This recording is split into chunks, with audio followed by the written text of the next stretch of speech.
মণ্ডলপাড়া গায়ের লোকজন খুবই হাসি খুশি দিন কাটাতো। প্রত্যেক দিন আনন্দে তাদের দিন পার হতো। সকলের মধ্যে ছিল ভাব ভালোবাসা। তারা একজন আরেকজনের উপকার করত সব সময়। কেউ বিপদে পড়লে সব সময় অন্যেরা তার পাশে এসে দাঁড়াতো। এমনই একদিনের কথা। মণিমালা দুই যমজ বোন তাদের বাড়ির বাগানে সবজি গাছ লাগাচ্ছিল।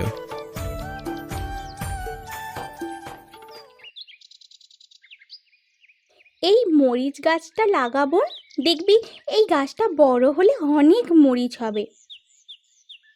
ঠিক আছে, আমি একদিকে মরিচ গাছ লাগাচ্ছি, তুই অন্য পাশে টমেটো গাছ লাগা। কিন্তু আমাদের কাছে তো টমেটো গাছের চারা নেই, টমেটো গাছ লাগাবো কোত্থেকে?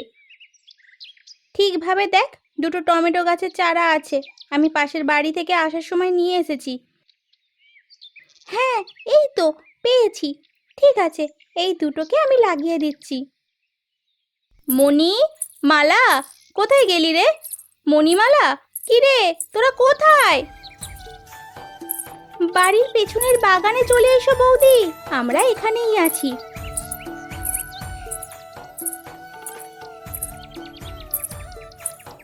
কি রে, তোরা এই সকাল সকাল বাড়ির পিছনের বাগানে কি করছিস?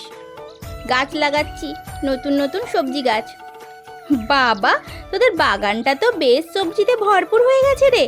তা আমায় কিছু সবজি দে না, টাকা দেব। আহা, তুমি হলে আমাদের ভালোবাসার বৌদি, তোমার কাছ থেকে কি টাকা নিতে পারি? তুমি কোন সবজি নেবে নাও, নিয়ে যাও। আরে না না, তোরা মা মরা দুই বোন এখানে থাকিস একা, সবজি বেচেই তোদের জীবন কাটাস। ওইসব মাগনা সবজি দিতে চাইলে আমি কিন্তু কোনো সবজি নেব না, টাকা যদি নিবি তবেই সবজি নেব। আচ্ছা বেশ, দিও, কোন সবজি নেবে? ওই ওই বড় লাউটা কত হবে রে? ওটা তো বাজারে 20 টাকায় বিক্রি করি, তুমি বরং 15 টাকা দিয়ে যাও। সে কি রে, 15 টাকা দিবি কেন আমাকে? সবাইকে যখন 20 টাকায় বিক্রি করিস তখন আমিও 20 টাকাতেই নেব। আর পাশের ওই কিছু করলা, ঢ্যাঁড়স আর ওলকপিও দিয়ে দিস। ভাবছি আজ বেশ জমিয়ে সবজি রান্না করব। আচ্ছা, আমরা তুলে তোমার বাড়ি দিয়ে আসবো। আরে, তোদের বাড়ি কেন এসেছিলাম সেটাই তো ভুলে গেছি। নুন শেষ হয়ে গেছে, কিছু নুন দে তো, তোদের দাদা সেই সন্ধেবেলা আসবে, এইদিকে রান্না নুন শেষ। ঠিক আছে, তুমি বসো, আমি নিয়ে আসছি।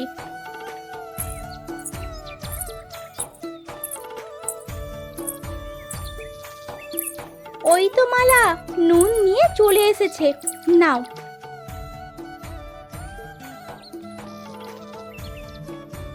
সবজি বাড়িতে দিয়ে আসি, 60 টাকাও নিয়ে আসি সাথে সাথে। আচ্ছা বেশ।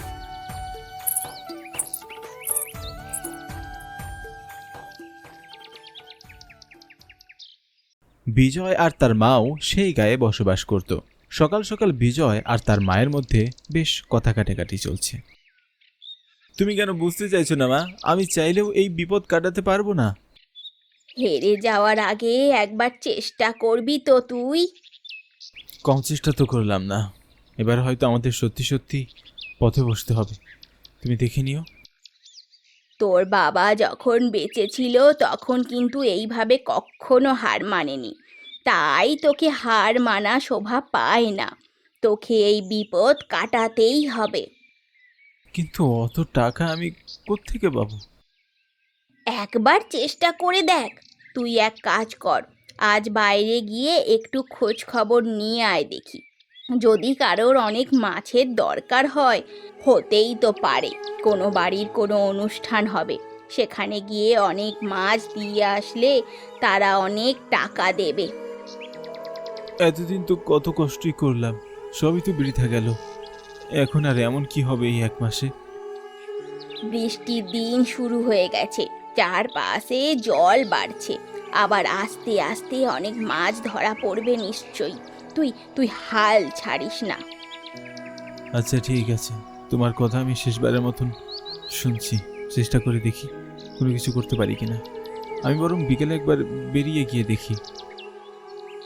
এই না হলে আমার ছেলে, আমি জানতাম তুই কখনো হাল ছাড়বি না। তুই বরং খোঁজ খবর নিয়ে দেখ, আর আমিও দেখি খোঁজ নিয়ে কারোর কোনো বড় অনুষ্ঠান হবে কিনা।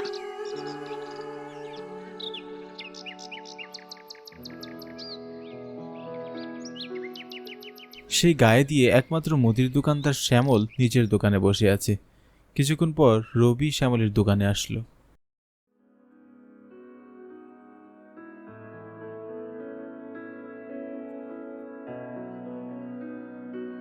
কিরে শ্যামল, কেমন আছিস? আমি তো ভালো আছি। তোর কি খবর রবি? হঠাৎ বিকেলবেলা আমার দোকানে এলি যে, কিছু দরকার আছে নাকি? আরে তোর বৌদি বলল বাড়িতে নুন শেষ হয়ে গেছে, তাই নিতে এলাম। ভালো দেখে একটা নুনের প্যাকেট দে তো। এই নে। আর দিনকাল কেমন যাচ্ছে তোর? আর বলিস না, যদি একবার বন্যা হয় তাহলে সব ধান মাঠে মারা যাবে। বন্যা হওয়ার আগেই সব ধান কেটে ফেলার চেষ্টা করছি, কিন্তু একা আর কতটুকু পারবো বল। সাথে যদি আরেকজনকে পেতাম তাহলে একদিনে ধানগুলো সব কাটতে পারতাম।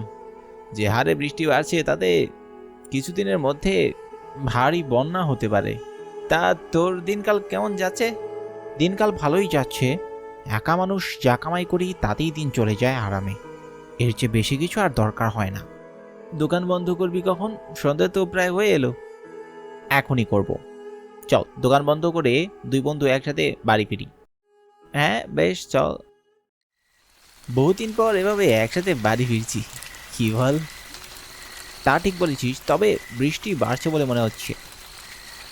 হ্যাঁ রে, বৃষ্টি তো ধীরে ধীরে বেড়েই চলেছে। হ্যাঁ, শিগগিরই চল। ওই দেখ, ওখানে কাকে যেন দেখা যাচ্ছে। ওটা ওটা বিজয় না? হ্যাঁ তাই তো, ওটা তো বিজয়। ওই বৃষ্টির ভিতরে অন্ধকারে এখানে বসে কি করছে? চল তো ওকে গিয়ে জিজ্ঞাসা করি।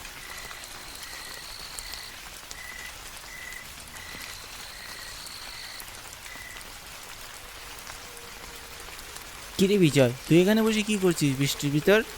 কি হয়েছে তোর? আমি বাড়ি ফিরতে পারছি না। বাড়ি গিয়ে মাকে কি জবাব দিব?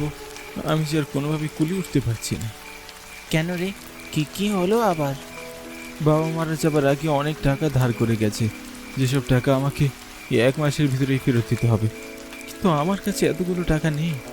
কজনকে জিজ্ঞাসা করলাম, কিন্তু কারোর বাড়িতে কোনো বড় অনুষ্ঠান হবে না। এতগুলো মাছ আমি কার কাছে বেচবো? কেই বা আমাকে এতগুলো টাকা দিবে? আমাদেরকে হুমকি দিয়ে গেছে, এ মাসের ভিতর টাকা ফেরত না দিলে আমাদের বাড়ি ছাড়া করবে। মা আমাদেরকে বারবার বলেছে হাল না ছাড়তে, কিন্তু এখন তো আমি আর কোনো উপায়ও দেখছি না। সে কি রে, তোর এত বড় বিপদ আর আমাদের জানাসনি কেন তুই? আমরা না হয় সবাই তোকে কিছু কিছু টাকা তুলে দেব। না রে, এভাবে হয় না, আমার অনেক টাকার দরকার। আচ্ছা, তুই চিন্তা করিস না, কোনো একটা ব্যবস্থা ঠিকই হয়ে যাবে। অনেক বৃষ্টি হচ্ছে, আজকের মতন আমরা বাড়ি ফিরে যাই। না রে, বাড়ি গিয়ে মাকে কি জবাব দিব? তাহলে কি সারা রাত এখানে বসে ভিজবি নাকি? আস্তে আস্তে তুফানও শুরু হয়ে যাচ্ছে, তাড়াতাড়ি বাড়ি চল। কাল বরং আমরা তিনজন একসাথে বসে একটা উপায় বের করব। তুই কিছু চিন্তা করিস না, তোর পাশে আমরা আছি। ঠিক আছে, চল।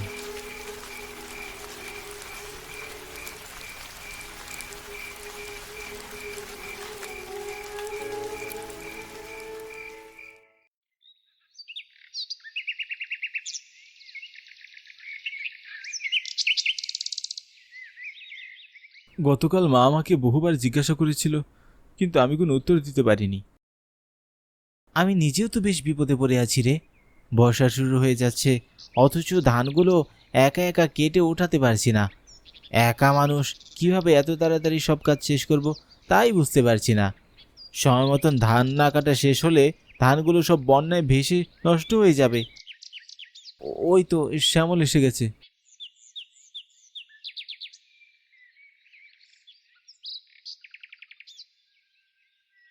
কি রে, তুই হাসছিস কেন? সুখবর নিয়েছিস বন্ধু, সুখবর। তোদের জন্য সুখবর। কি সুখবর এনেছিস? আজ শহর থেকে বড়বাবু এসেছিল আমার দোকানে। আগে প্রায় আমার দোকানে আসতো বিভিন্ন দরকারে। তারা বিরাট বড় লোক।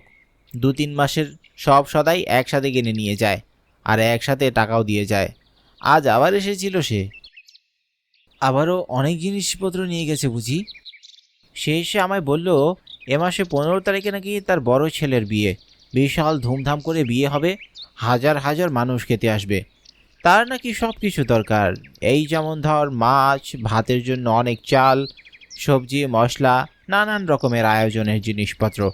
আমাকে যখন এসে বলল আমার দোকান থেকে সব সদাই নিয়ে যেন আমি শহরে দিয়ে আসি, তখন আমি তোদের কথাও বলেছি আমার 2 বন্ধু, একজন মাছ বিক্রি করে, আরেকজন ধান থেকে চাল। তোরা আমার বন্ধু, আমাকেই বললো তোদের সাথে কথা বলে নিতে। সত্যি বন্ধু, সত্যি বলছিস তুই?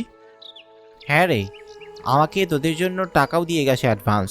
বলেছে বড় এক গাড়ি মাছ দরকার আর 25 বস্তা চাল। সময় মতন সব কিছু পৌঁছে দিস কিন্তু। এই নে তোদের অ্যাডভান্সের টাকার ভাগের টাকা। এ তো অনেক টাকা রে। অ্যাডভান্স কি বলছিস? দেখে তো মনে হচ্ছে পুরো টাকাটাই দিয়ে গেছে। সত্যি তো অনেক টাকা, এখানে পুরো 1 গাড়ি মাছের টাকাই তো আছে। এটা অ্যাডভান্স করেছে, বলেছে সব জিনিস ভালো হলে আরও দ্বিগুণ টাকা দেবে। বললাম না টাকার কোনো কমতে নেই তার কাছে। কিন্তু এবার প্রশ্ন হলো, সবজির দায়িত্ব কাকে দেওয়া যায়? কেন আমাদের গায়ের মণিমালাকে দিলে কেমন হয়? 2 বোন বাড়িতে পরিশ্রম করে, জানিস সেদিন আমার স্ত্রী ওদের কাছ থেকে সবজি নিয়ে এসেছিল, ভারী স্বাদ খেতে। সবজিগুলো একদম টাটকা। অসহায় মা বাবা 2 বোন, ওদেরকে বরং সবজির দায়িত্বটা দিয়ে দে। যাক, তাহলে আমাদের সবার সমস্যাটা মিটে গেল দেখছি। ঠিক বলেছিস, ভাবছি এবার আমিও একটা লোক রেখে ধান কাটিয়ে ফেলবো। টাকার অভাবে এতদিন লোক রাখতে পারছিলাম না। তুই যে কি উপকার করলি রে শ্যামল। আজ আমাদের সবার খুশির দিন, আমাদের সবার এটা নিয়ে উল্লাস করা উচিত, খাওয়া দাওয়া করা উচিত।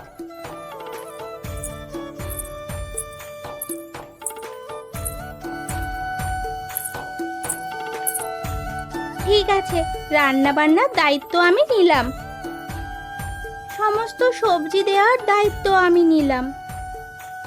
হ্যাঁ, আমরা সমস্ত সবজি দেব আর বৌদিকে রান্নাতেও সাহায্য করব। ভগবান যা করে মঙ্গলের জন্য করে। তোমরা এখানে?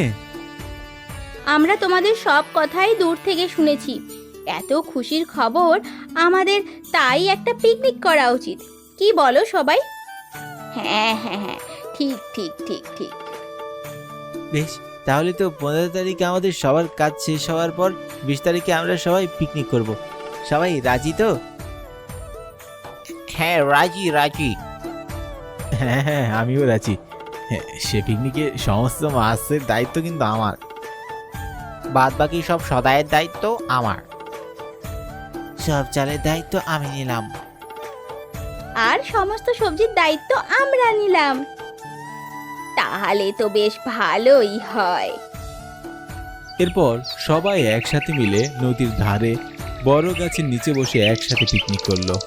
আবার সকলে হাসি খুশি আর সুন্দর জীবনযাপন করতে লাগলো।